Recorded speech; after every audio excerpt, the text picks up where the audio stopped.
2K கிட்ஸுக்கு வந்து அவங்களோட ஏஜ்டா இருக்க கேர்ள்ஸ் தான் ரொம்ப பிடிக்குது. எதனால இந்த மாதிரி ஒரு ஜென்ரேஷன் வந்து மாறிக்கிட்டே இருக்குன்னு நினைக்கிறீங்க? ஆண்களுக்கு தங்களை விட வயதுல கொஞ்சம் பெரிய வயசான பெண்களை பிடிக்கும். எந்த வயசுலனா, பெண்கள் வந்துட்டு என்ன விரும்புவாங்க தெரியுமா? தன்னை விட மெச்சூர்டா இருக்கிற ஆண்களை தான் விரும்புவாங்க.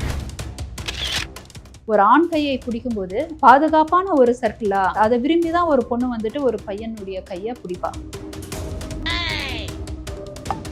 அட்வான்ஸ்டா நாங்க எப்படி வேணாலும் போவோம் அப்படின்ற ஒரு மனநிலைக்கு 2K கிட்ஸ் வந்துடுறாங்க. அவங்களால என்ன வேணாலும் பண்ண முடியுது. எப்படிப்பட்ட பொண்ணையும் மடக்க முடியுது, எப்படிப்பட்ட பையனையும் மடக்க முடியுது. ஓப்பனாவே சொல்றாங்க 2K கிட்ஸ். ஒரு பொண்ணு போயிட்டா அப்படின்னு கேட்டா நாங்க தாடி வச்சுட்டு தான் சுத்த மாட்டோம். அடுத்து இன்னொரு பொண்ணை பிக்கப் பண்ணிப்போம். இப்போ ஒரு ஆணுனா ஒரு 4-5 வயசுக்கு மேல மெச்சூர்டா இருக்கக்கூடிய விமனை லவ் பண்றதுன்றது உண்மையான லவ். 10 வருஷம் 15 வருஷம் வித்தியாசம் உள்ள ஒரு பெண்ணை லவ்னு சொல்லி சுத்துறதெல்லாம் அது லவ் கிடையாது. பிசிக்கல் டிமாண்ட், தனக்கு வேண்டியது கிடைச்சிக்கணும்.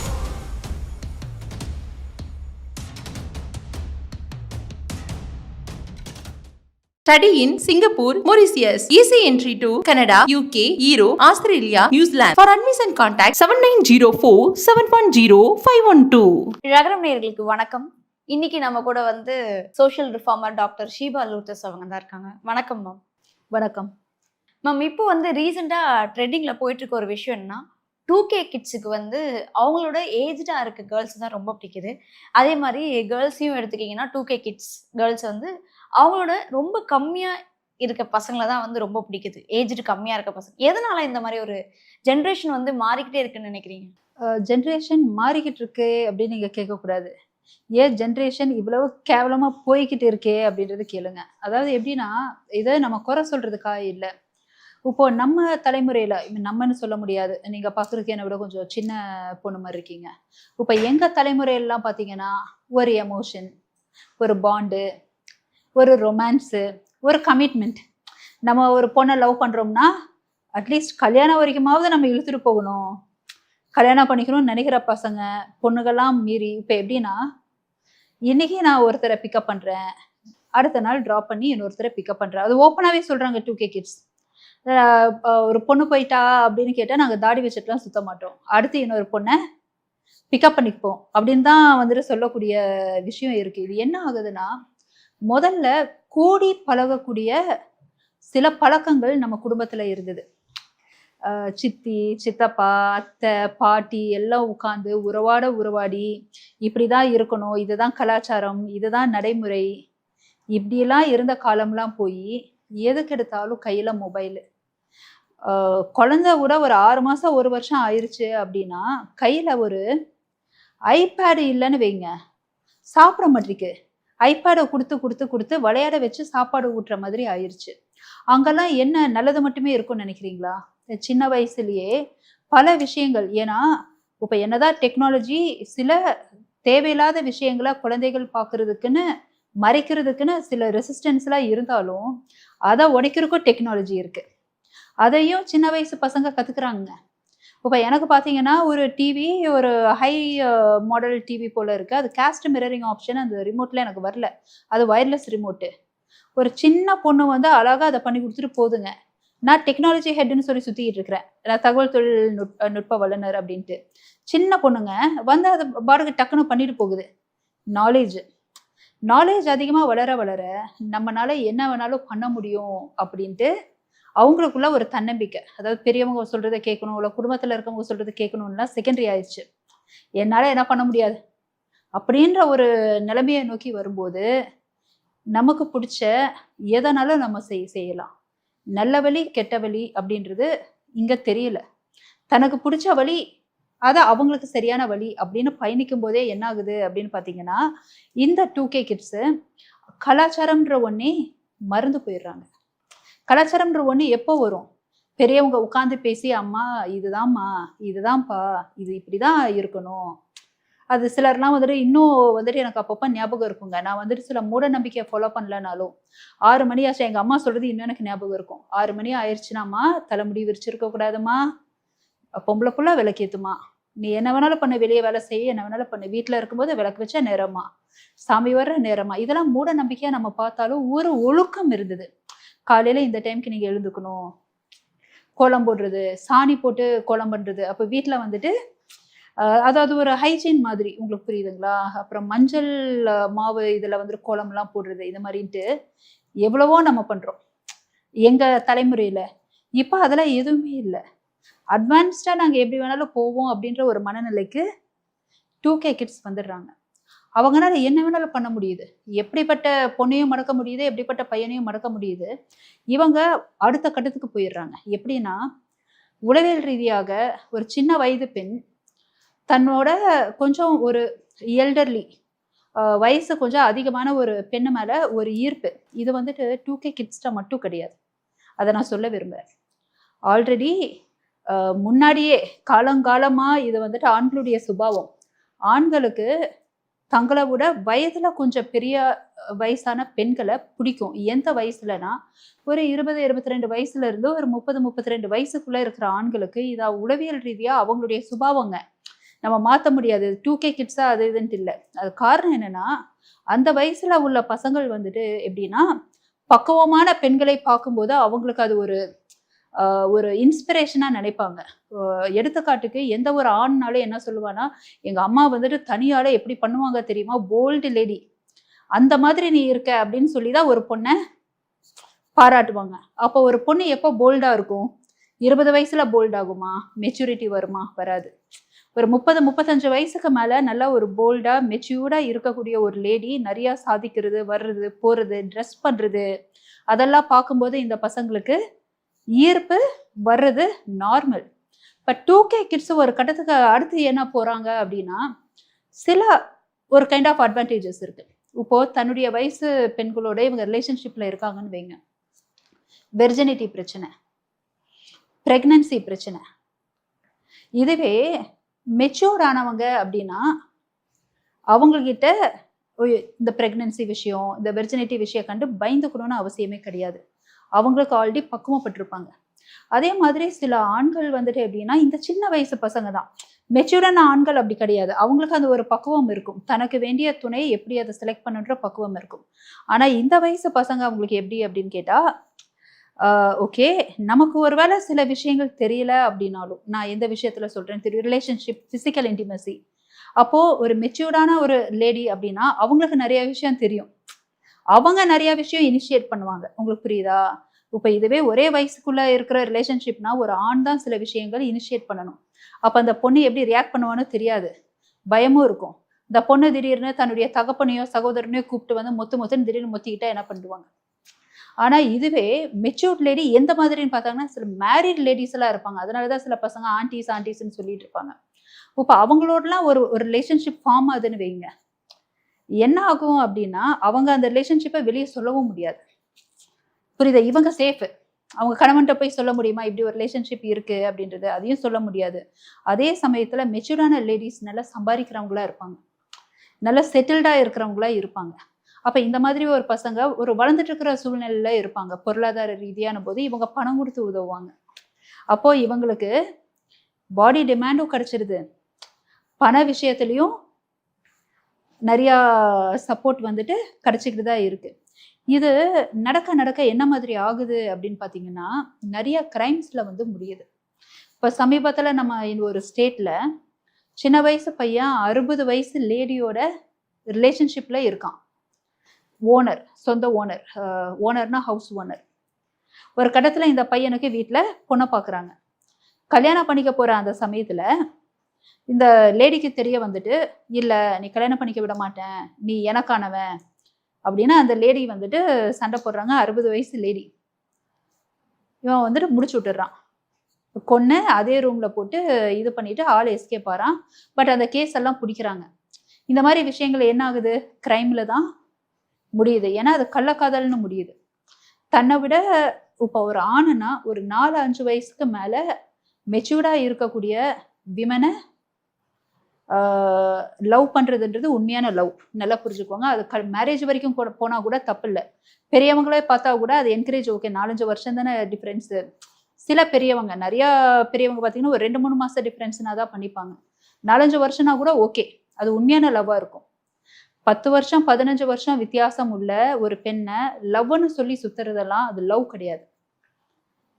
ஃபிசிக்கல் டிமாண்ட், ஒரு இன்ஃபாக்சுவேஷன், ஒரு லஸ்ட், தனக்கு வேண்டியதை கிடைச்சுக்கணும், தான் வந்துட்டு எக்ஸ்ப்ளோர் பண்ணி பார்க்கணும், அதே சமயத்துல பணமும் கிடைக்கணும், நம்ம ஒரு ஆதாயத்துக்குள்ள விழுகணும், அதை வச்சு லைஃப்ல மேல வரணும், அதுவும் ஒரு காரணம். நம்ம தலைமுறைக்கு இந்த தலைமுறைக்கு என்னன்னா ஒன்னே ஒண்ணுங்க, நம்ம தலைமுறையில ஆண்கள் தப்பு பண்ணும்போது கூட பயந்துக்கிட்டே அது தப்பு அப்படின்னு நினைச்சிட்டு ஐயோ நம்ம தப்பு பண்ணிட்டு இருக்கோமேன்ற உறுத்தலோட இருப்பாங்க.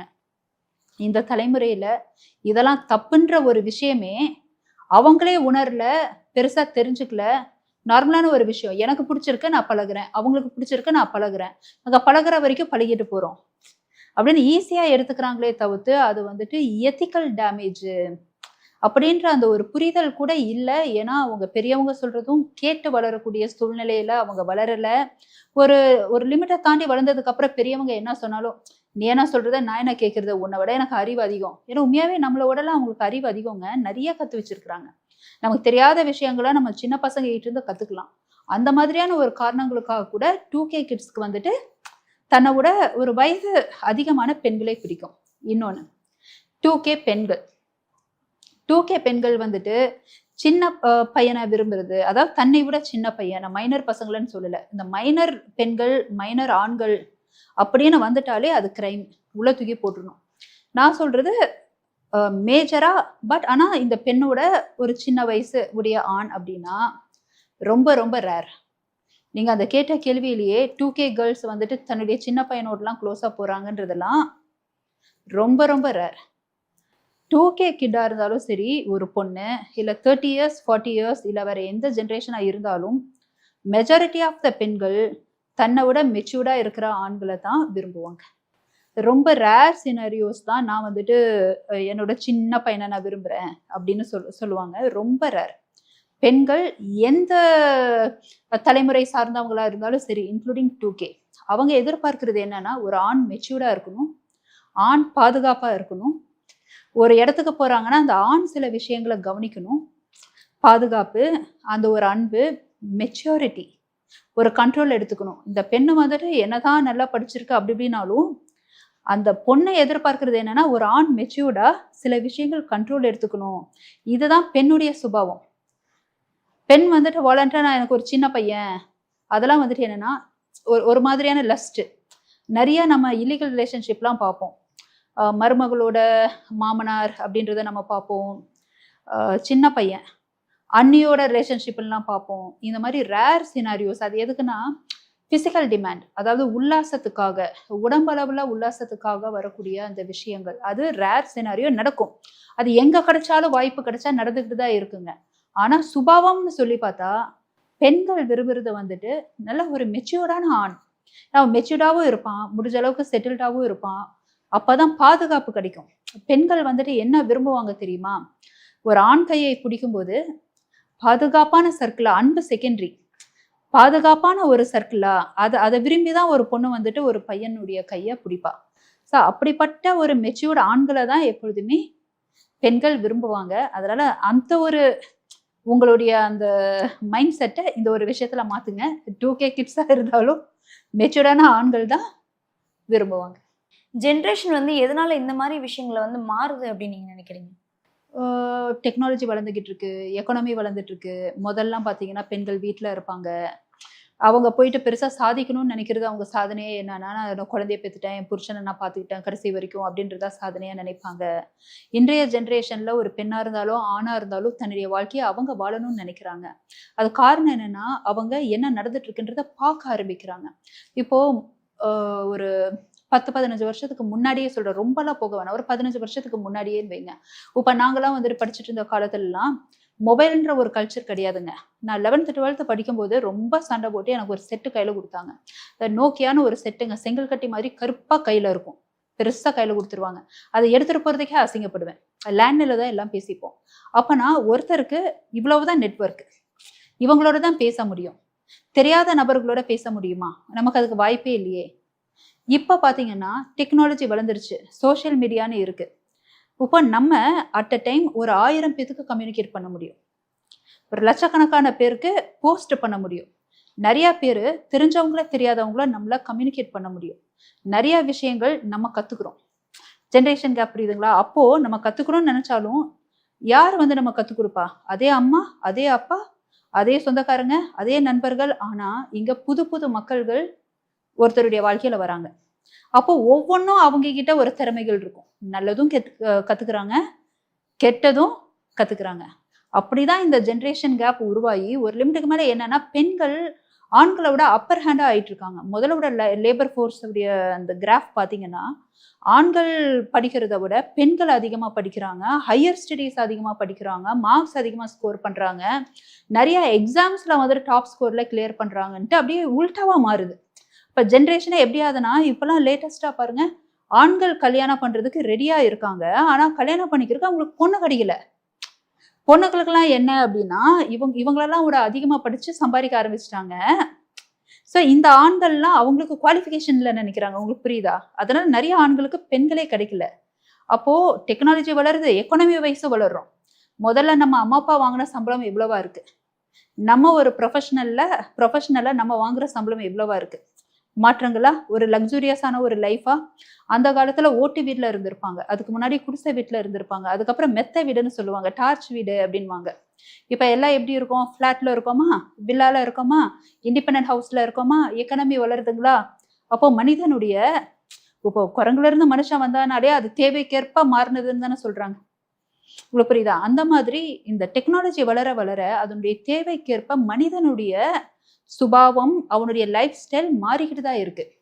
அந்த மாதிரி வரக்கூடிய ஜென்ரேஷன் கேப் தான். ஆனா இந்த ஜென்ரேஷன் உண்மையா என்னன்னா நம்ம கலாச்சாரத்தை சீரழிக்கிற மாதிரியான ஒரு ஜென்ரேஷன். நான் எல்லாத்தையும் சொல்லல, ஆனா மெஜாரிட்டி அந்த மைண்ட் செட்ல தான் இருக்காங்க.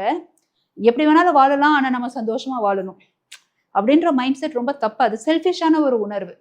முதல்ல இருக்கிறவங்களுக்கு உள்ள பொதுநல அந்த பாங்கை விட இப்ப இருக்கக்கூடிய ஜென்ரேஷனுடைய பொதுநல பாங்கு கொஞ்சம் கம்மியாயிட்டே வருது. அவங்களுக்கு என்னன்னா நான் சம்பாதிக்கணும், நான் மேன்மையா இருக்கணும், அந்த மாதிரியான ஒரு இதுலயே ஓடிக்கிட்டு இருக்காங்க. ரேஸ்ல ஓடுற மாதிரியே ஓடிக்கிட்டு இருக்காங்க. அந்த ஒரு சுயநலமும் ரொம்ப அதிகமாகிட்டே வருது. அதனால இந்த மாதிரி பல காரணங்கள் சொல்லலாம் இந்த மாதிரி தலைமுறை கேப்க்கு. இப்போ 2K கிட்ஸ் வந்து இந்த மாதிரி நீங்க நிறைய விஷயங்கள் சொன்னீங்க இல்லையா? 2K கிட்ஸ் வந்து இப்படி இருக்காங்க, அப்படி இருக்காங்க, சில விஷயங்கள் மாறுது, சிச்சுவேஷனுக்கு ஏற்ற மாதிரி மாறுறாங்க அப்படின்னு சொல்லிட்டு.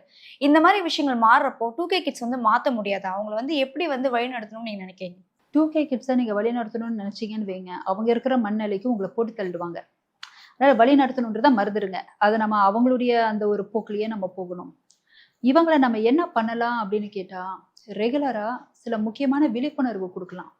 இந்த மாதிரி 2K கிட்ஸுக்கெல்லாம் கல்யாணம் பண்ணிக்கிட்டு எவ்வளவு பேர் சந்தோஷமா இருக்காங்க, டிவோர்ஸ்ல போகுதா? ஏன்னா இவங்க வந்து ரொம்ப எமோஷனலா அட்டாச்ட் ஆகலைன்னா, இப்போ ரீசெண்டா பாருங்க நிறைய டிவோர்ஸஸ் வருது, முதலுக்கும் இப்போதுக்கும். உங்களுக்கு புரியுதுங்களா?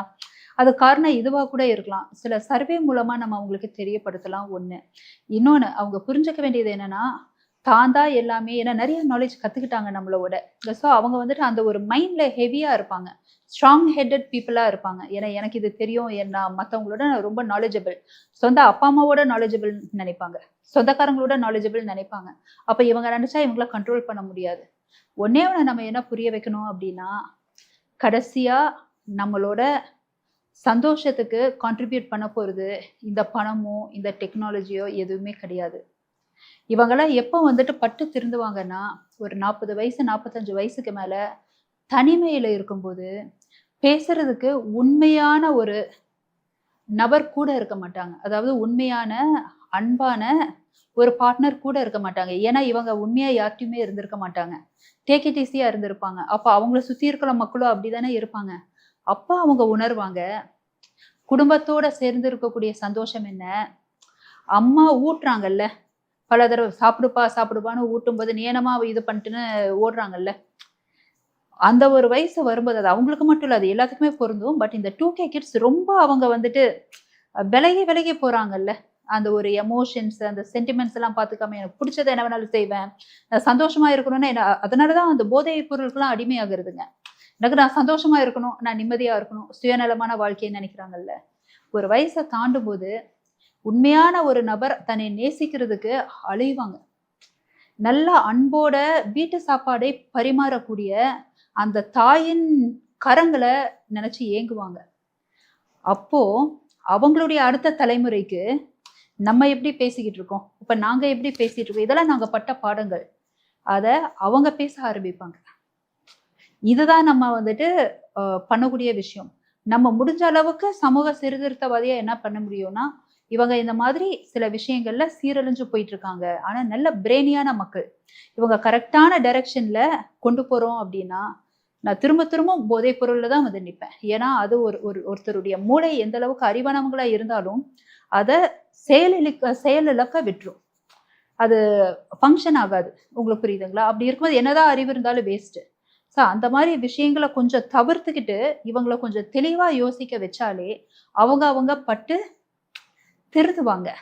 அதுக்கான ஸ்பேஸை நம்ம பண்ணணும். அதுக்கு அவங்க பெத்தவங்க மட்டும் காரணம் ஆக முடியாது. அதை ட்ராக் பண்றதுக்கு சமூக சூழல் என்னென்ன சட்டம் கொண்டு வரும், அதனுடைய இன்டென்சிட்டி என்ன, அதனுடைய வீரியம் என்ன, சுத்தி இருக்க அரசாங்கத்தினுடைய கட்டமைப்பு எப்படி இருக்கு, உங்களுக்கு புரியுதுங்களா? இது எல்லாமே ஒரு 2K கிட்ஸ் ஒரு தலைமுறையை கிளீன் பண்றதுக்கு, ஃப்ளஷ் பண்றதுக்கு, தப்பான விஷயங்களை ஃப்ளஷ் பண்றதுக்கு உதவும். அப்படி இல்லைன்னா இந்த தலைமுறை வந்துட்டு ஒரு 60% சீரழிஞ்சு போகுதுன்னா, அடுத்த தலைமுறை பிறக்கும் போதே 100% சீரழிஞ்சு தான் பிறக்கும். ஸோ சமுதாய சூழலும் இந்த மாதிரியான ஜென்ரேஷன்ஸை கண்ட்ரோல் பண்ணி ஒரு கட்டுக்குள்ள வச்சு அவங்களுடைய அந்த அறிவை நம்ம வந்து ரொம்ப கொண்டாடணும். அந்த அறிவை தேவையான ஆக்கப்பூர்வமான விஷயத்துக்கு உபயோகப்படுத்தக்கூடிய சமுதாய கட்டமைப்பு ரொம்ப முக்கியம். யங்ஸ்டர்ஸை வழிநடத்தக்கூடிய அந்த கட்டமைப்பு, அதுக்கு அரசாங்கமும் முக்கிய பங்கு ஆற்றுது. இங்க நமக்கு தெரிஞ்சதெல்லாம் சின்ன பசங்க 2K கிட்ஸ்ன்னு சொல்லிட்டு கஞ்சா அடிச்சுக்கிட்டு அங்க இது பண்ணிக்கிட்டு இங்க இது பண்ணிக்கிட்டு, இன்னைக்கு பொண்ணு பிக்கப்பு, நாளைக்கு அது டிராப்பு, நிறைய நல்லா சாதிச்ச பசங்களும் இருக்காங்க.